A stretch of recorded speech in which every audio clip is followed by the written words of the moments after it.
25 départements sont toujours en vigilance orange.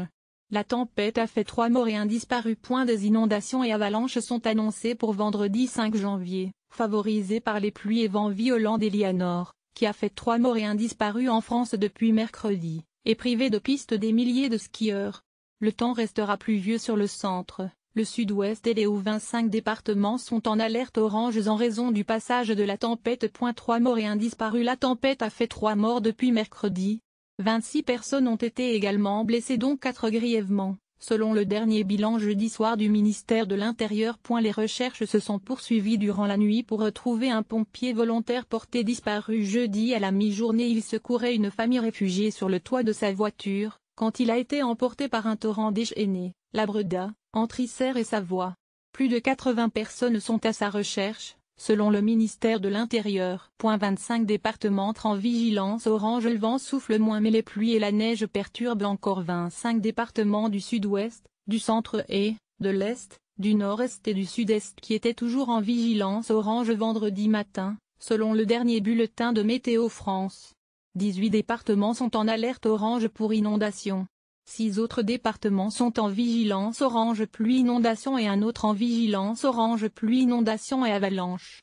Le retour à la normale est prévu pour vendredi 18h. Dans le nord-est, de nouvelles pluies pourraient apporter 10 à 20 litres d'eau par mètre carré supplémentaire, localement 30.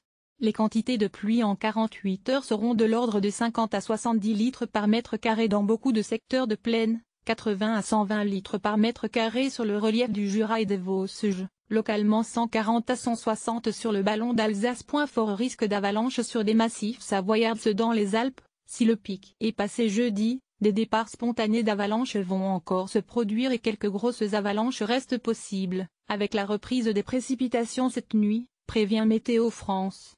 Le risque d'avalanche est encore fort sur tous les massifs savoyards Beaufortain, Vanoise, Haute-Tarentaise, Maurienne, Haute-Maurienne, Aravis, Chablais et Mont-Blanc.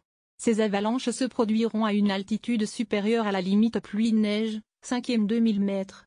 De nombreuses routes de montagne et d'accès aux stations sont restées fermées dans la nuit de jeudi à vendredi en raison du fort risque d'avalanche, alors que les stations de ski sont bondées en raison des vacances scolaires. En Haute-Savoie, une centaine de personnes du hameau de l'Étellet, proche de la station de Morillon, ont été évacuées jeudi par mesure de précaution.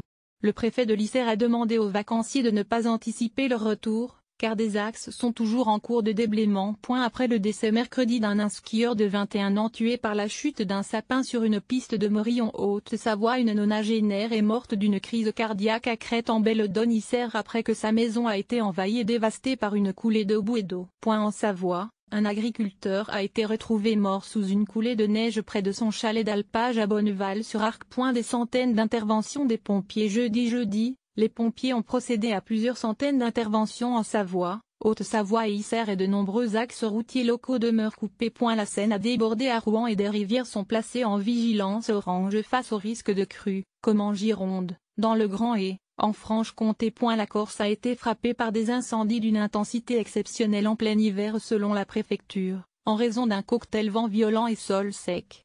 Plus de 2000 as de végétation ont été parcourus par les incendies. En fin d'après-midi jeudi, ils étaient maîtrisés, bien que toujours actifs en Haute-Corse, à Sant'Andrea di Coton 1000 hectares et Iatra 650 a.